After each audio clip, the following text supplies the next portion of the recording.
Welcome to the Psychology World podcast with me, Connor Whiteley, psychology student and international best-selling psychology author of over 30 psychology books, bringing you the latest psychology news, fascinating psychology topics, and more each week. If you want to learn more, then please check out connorwhiteley.net/books. And don't forget to like and subscribe to the YouTube video or follow on your favourite podcast app. And here's the show. Hi everyone, and welcome to episode 272 of the Psychology World podcast with me, Connor Whiteley. And today's episode is on why are people with mental health conditions more likely to be abused by the police? And it is Tuesday, the 11th of June, 2024, as I record this. So I'm having to record this quite early because I'm off to Wales for the next few days, and I won't have time to do the podcast otherwise. Because something that I'm doing is that I'm kayaking the world of the UK's longest aqueduct. I'm not sure which one it is, but it was a really fun birthday present. So I'm going up to Wales for a few days to enjoy myself and relax. Even though I actually do have a psychology book to read that I've actually got to for my dissertation. So today's podcast episode is a really fun one. It's one that I really enjoyed researching. Yes, it is a very hard topic at times because you never want to believe that the police are beating people, killing people, and just doing some very nasty stuff. But we do have the research to say that, this does happen, and people who have mental health conditions are a lot more likely to be killed, beaten, or anything by the police compared to people without mental health conditions. And when I talk about mental health conditions for this podcast episode, I'm talking about serious mental health conditions like psychosis and the conditions on the more severe end of the spectrum. So this is a great podcast episode that you've got to look forward to in the content part of today's episode. So moving on to the psychology news section, we're reading from the British Psychological Society Research Digest.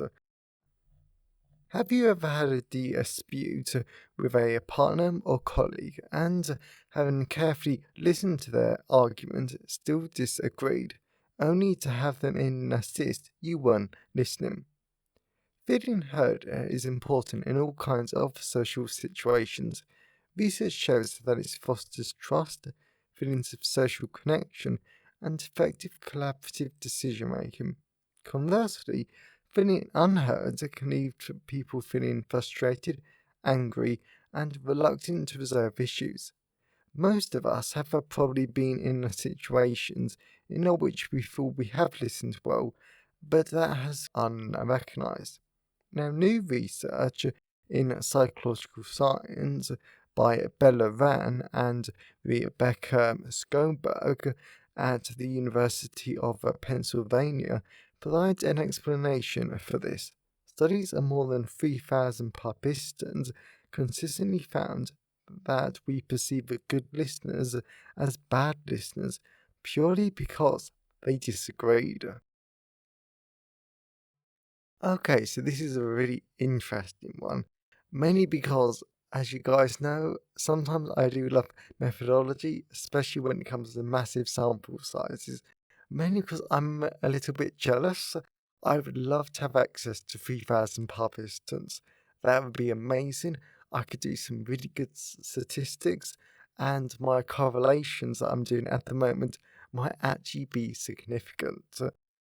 But me and my supervisor, we're a bit unsure about that.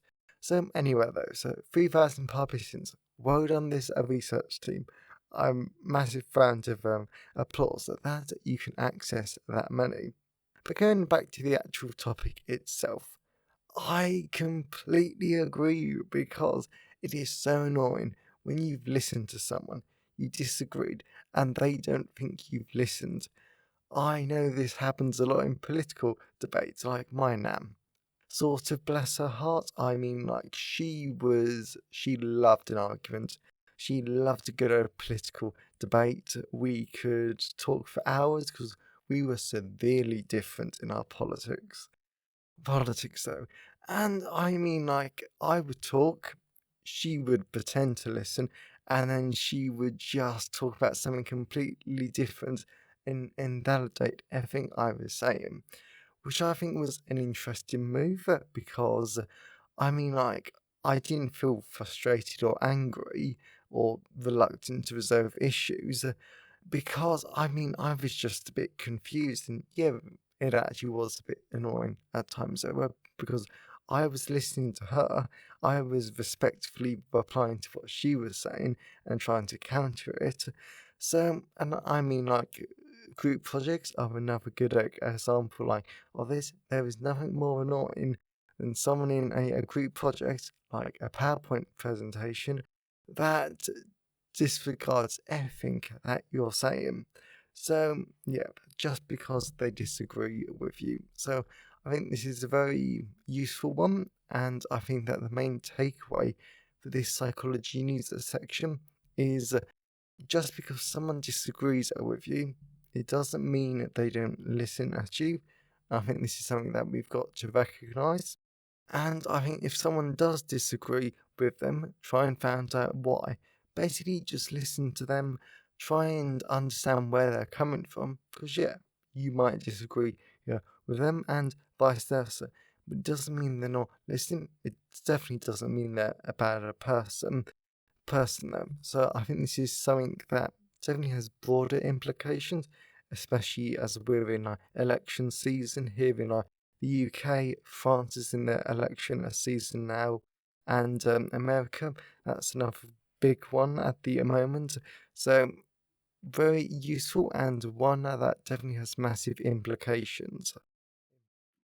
So the second one, and this is the final one because I've not got the Research Digest email this week because it's so early. So the final one is varied friends are the spice of life. I love this one. This is a really good one. If many of your friends are similar to you in age, ethnicity, educational background, and income, you certainly aren't alone. Open quote. Human beings show a preference for interacting with similar others. Close quote. Note the University of Birmingham's Miguel Ramo and her colleagues in a new paper in Psychological Science. This tendency, known as homophilia, is thought to help the formation of tight social networks. However, studies also show that many of us feel a drive to connect with different kinds of people too. This drive could in theory help us to access new resources, experiences, and opportunities to collaborate with others, contain a number of social benefits. Given these two opposing drives, the team wondered what type of friendship mix might maximize our well-being. To explore this, they analysed nationally representative data on the health, social lives, and various attitudes of almost 25,000 adults based throughout England. These participants had reported on what proportion of their findings were the same race, age bracket, educational bracket, and income level. The researchers gave those for whom less than half of their friends fell into a given category a low score on homophilia, whilst others who reported all their friends were the same got a high score. The team concludes that their analysis see just that too little or too much homophilia negatively impacts feelings of social cohesion and in turn subjective well-being. These findings support the idea that heterogeneous social networks are critical for bridging social capital.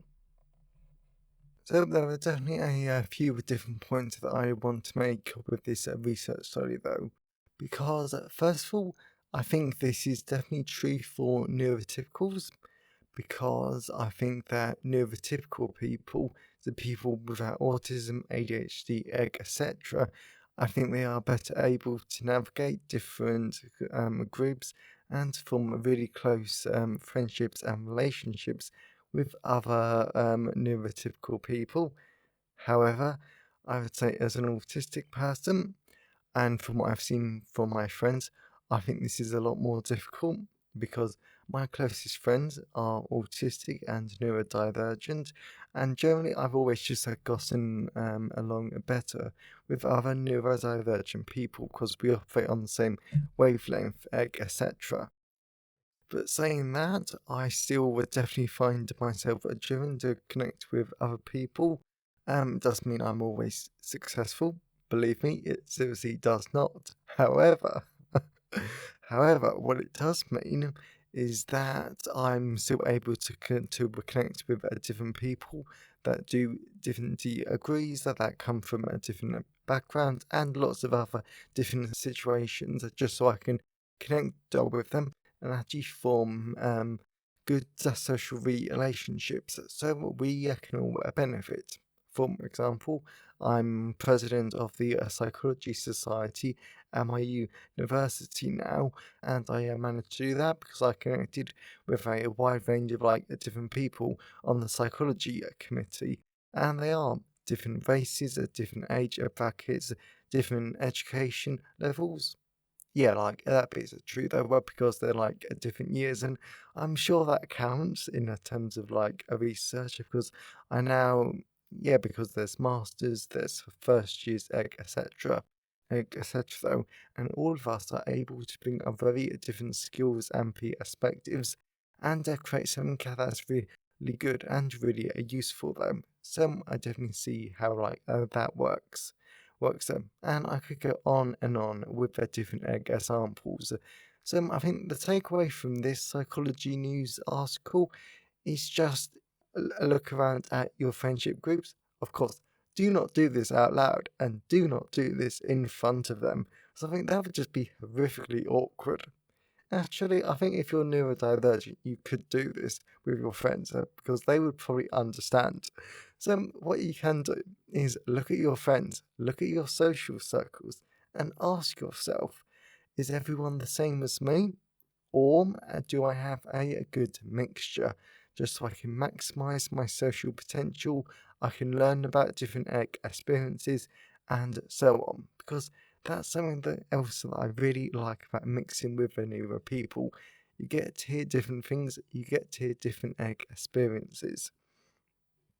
That's actually one of the things that I like about my best friend, though, because we are so different in millions of little ways, but we're also the same in millions of far ways. So it's a really nice contrast, and we complement each other really well because we have lots of different f- experiences that I just find really interesting to actually learn about because so I think that's your task for this week.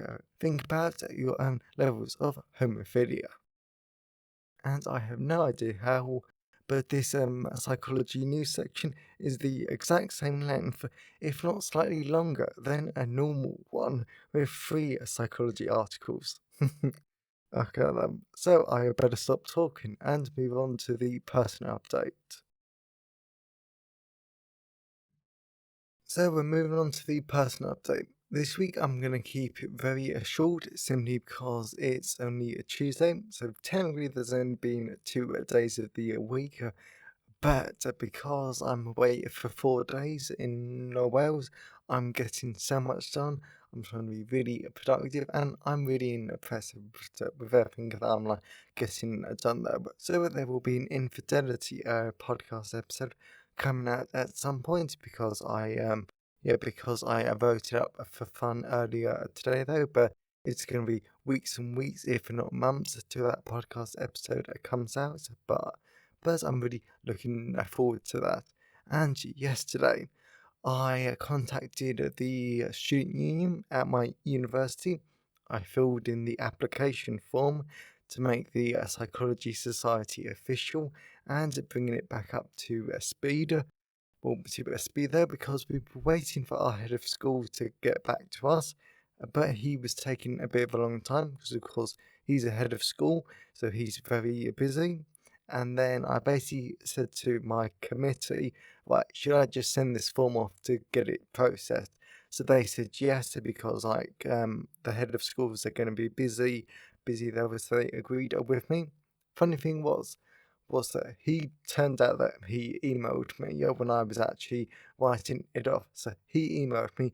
4 minutes later, I sent off the form because the form had taken me 35 minutes to write out because it's a very long form though.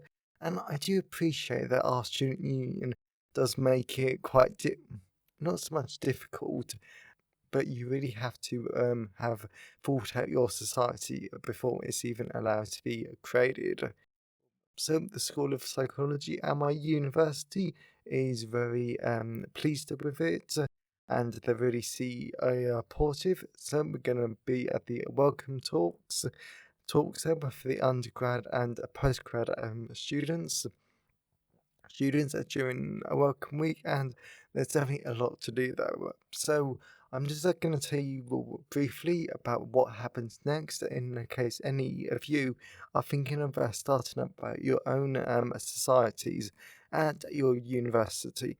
Of course, every university is different, every student unions are different, so this is just my experience, and the process at your university is likely to be different. So now I've sent off this a form which included like the name of the society, the committee members and their contact information, the aims of the society, what members are going to get out of this, and a rough guide to the first 6 months of activities. Now, but what happens is that the student union now has to review it, and then they have to approve it. Once the form is approved, I have to fill in the governance policy and the annual risk assessment. Okay, I don't really know what they're going to include, but it sounds interesting to say the least. And then after those forms have been sent back, then we're going to be assigned a coordinator at the student union. Then the committee is going to have to meet with the coordinator at the student union about how the society is going to run, and only after that, if everything sounds good, then we're going to be approved by the student union and added to the union website. So thankfully, that should all go fine, but I think it's going to take quite a while. Which is why I'm really glad that we sent in the form. So everything's going good and really interesting at the moment. And President Whiteley, it has a great ring to it. So as always, I always like to know your thoughts and feelings on today's episode. So you can always email me, connorwhiteley@connorwhiteley.net. You can always leave a comment at the show notes at connorwhiteley.net/podcast. And you can always tweet me on Twitter at sci-fi whiteley. I always love to hear from all of you because it really helps make the podcast feel more like a conversation. And you can also contact me by Facebook and LinkedIn. And today's episode has been sponsored by Police Psychology, the Forensic Psychology Guide to Police Behaviour. So this book, when I was actually reminded about it, I absolutely got excited again though, because this is a brilliant book. I love this book because it really does help you understand the police. It helps you understand the sexism, homophobia, institutionalized racism. It helps you understand why the police are the way they are. And this is not a negative book towards the police. It seriously is not whatsoever. It just highlights the police culture, cop culture, and how these organizational cultures, which happen in all organizations, can become a breeding ground for social norms and homophobia, racism, and sexism, which are not okay. Okay then. Also, this book also talks about the cognitive interview, mental health amongst police officers, and a very good chapter which I seriously like is to do with police killings, so police shootings. That lead to the death of people, though. So, if you want to understand the police and why the police behave as they do, then this is a great, really easy to understand book that is actually going to give you so much really useful information. So, definitely check it out. There is a police psychology, the forensic psychology guide to police behaviour, available at all major ebook retailers, and you can get the paperback and the hardback version from Amazon, your local bookstore or local library if you request it, or you can get the audiobook narrated by artificial intelligence at selected audiobook retailers like Spotify, Google Play, Barnes& Noble, Kobo, and a few others, including selected library systems like Baker& Taylor, Overdrive, and Biblioteca. So, whilst buying books helps to support the creation and the editing of the podcast, my time is sponsored by my wonderful patrons. So, a massive thank you to my patrons because your support shows that you like the show and you want it to continue. So, if you wanted to become a patron of the show and get access to tons of great rewards, now you can at patreon.com/the Psychology World Podcast. Or if you want to provide the podcast with a bit of one-time support, now you can at buymeacoffee.com/Con Whiteley. So that's enough for the personal update. Let's move on to the content part of today's episode. So we're moving on to the content part of today's episode. So we're going to be looking at why are people with mental health conditions more likely to be abused by police. So this is a very useful podcast episode. It's a very eye-opening podcast episode that I really do recommend that you listen to. So let's dive into it. Examples of where people with mental health conditions have been abused. As the top two countries for listeners are the United States and the United Kingdom, I want to take an example from both countries to show why we seriously need to talk about this pressing issue. Firstly, in the United States, an African American man called Jordan Needley was having a psychotic episode in the New York subway, so a passenger strangled him to death to quieten down his psychotic episode. Secondly, in the United Kingdom, independent scholar Samuel Smith, who wrote about madness, was wrestled into submission by police officers who cracked his ribs, gave him abrasions all over his arms, and gave him nerve damage to his fingers. Then, after this situation with the two police officers, he was involuntarily hospitalized. This was all started because his wife was worried about him, so she called a doctor, and the doctor called the police. And Samuel Smith told the officers he didn't want to be locked up because his own environment was safer for him, and he knew how everything worked. These situations where people with mental health conditions have violent interactions with the police are no secret. They're common, and this is just common knowledge at this point, unfortunately. As well as anyone who experiences psychosis understands that they could be locked up and physically attacked if anything happened in public. Furthermore, both of these cases that happened on a different side of the Atlantic Ocean involved a violent altercation that got worse, possibly because of intersectional forces, since Samuel Smith was an older adult and Needley was black. Whilst I'm trying to keep this podcast episode very focused on the issue of the police beating and killing people with serious mental health conditions, I'm realizing that the more I write about this topic, the more additional topics it connects to. For example, you could argue this very much connects to mental health stigma and misconceptions, as the majority of the people believe individuals with psychosis are crazy, dangerous monsters that are a threat to society and people. That isn't true.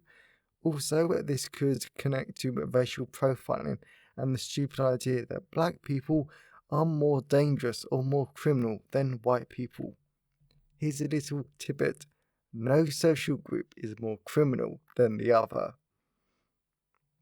Those with mental health conditions being overrepresented in the prison population.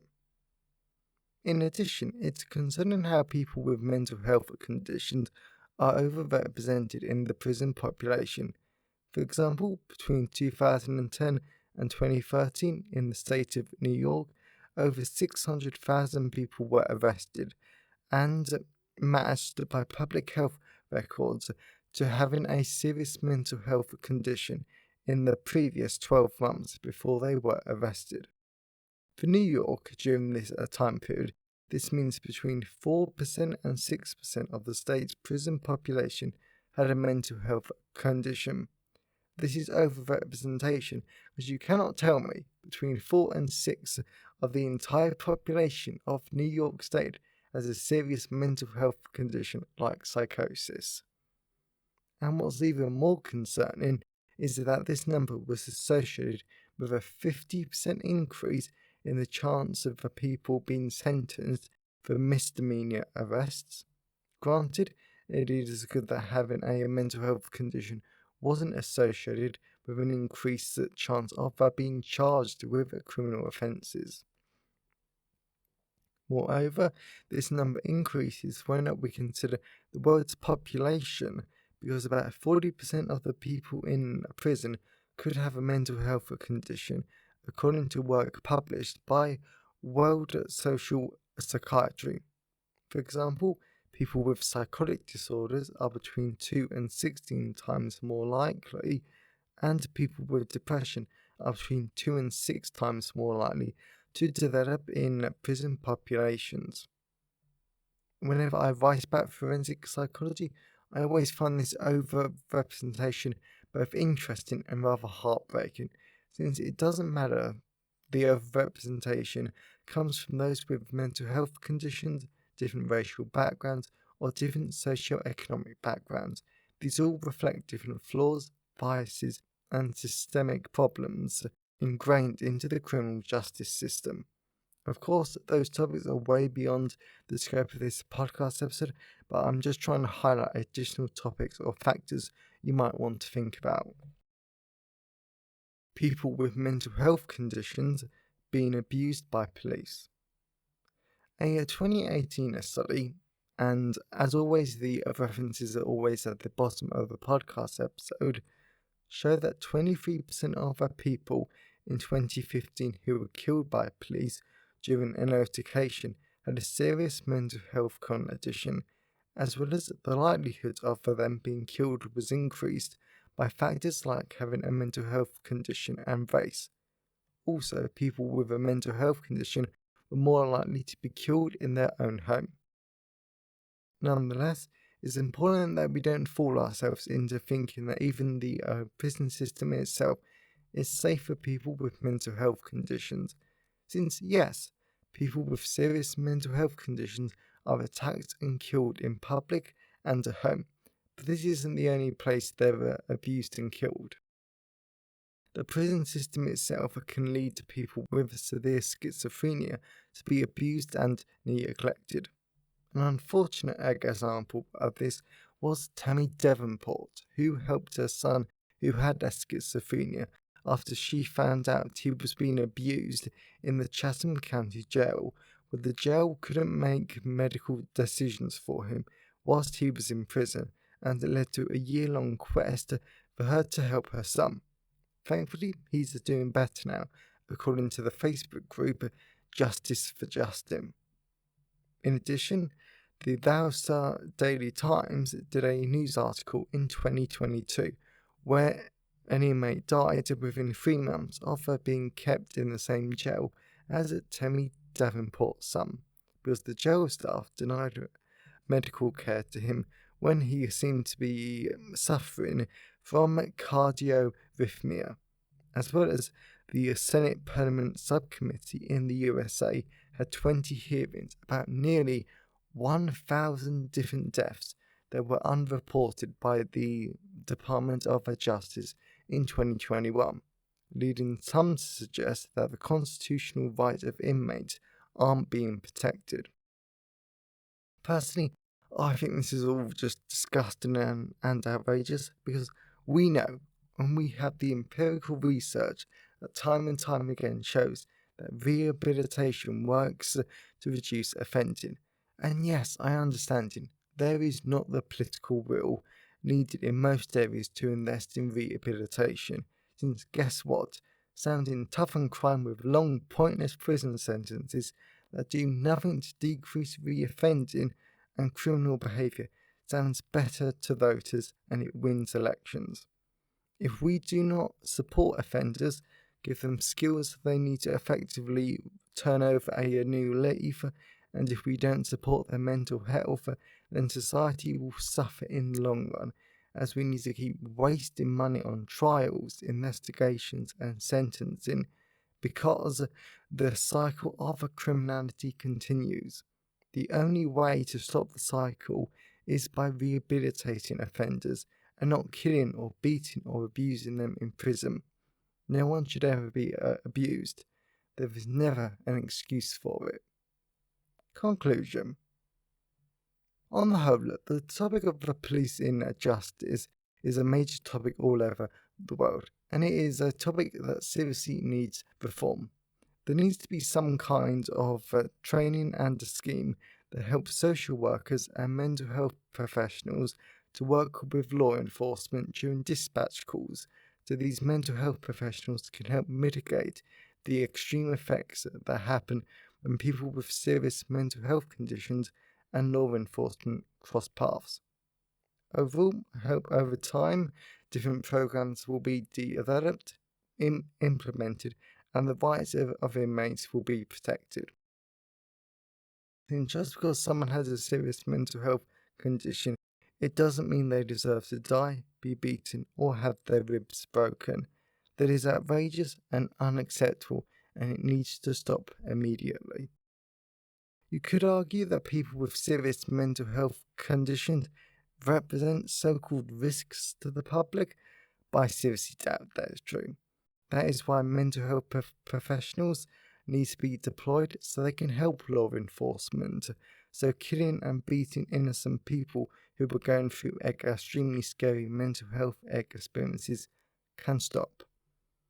I always say the job of the clinical psychology is to improve lives, decrease psychological distress, and give clients more adaptive ways of coping. Now, in this situation, I want to add another critical point. The job of clinical psychology is to save lives and make sure more people don't end up dead. So I really hope that you enjoyed today's episode and you got something out of it. I know that I did because I'd actually forgotten how much I love writing about forensic psychology, the police, and how this intersects with clinical psychology because I love them both. So when I can combine them both, I'm really, really happy because I just love the crossover. It's just amazing. So if you know someone who enjoyed today's episode, then please share it with them. I'm always really grateful when you wonderful people help spread the word about the podcast. And if you want to learn more, definitely check out Police Psychology. The Forensic Psychology Guide to Police Behaviour is a brilliant book. I really do recommend it. Available in all of the usual places, and you can get the AI audiobook at selected audiobook retailers, including Spotify. And if you want to become a patron of the show, now you can at patreon.com/The Psychology Word Podcast. Or you can support the podcast on a one-off basis at buymeacoffee.com/Con Whiteley. So have a great day, everyone, and I'll see you next time.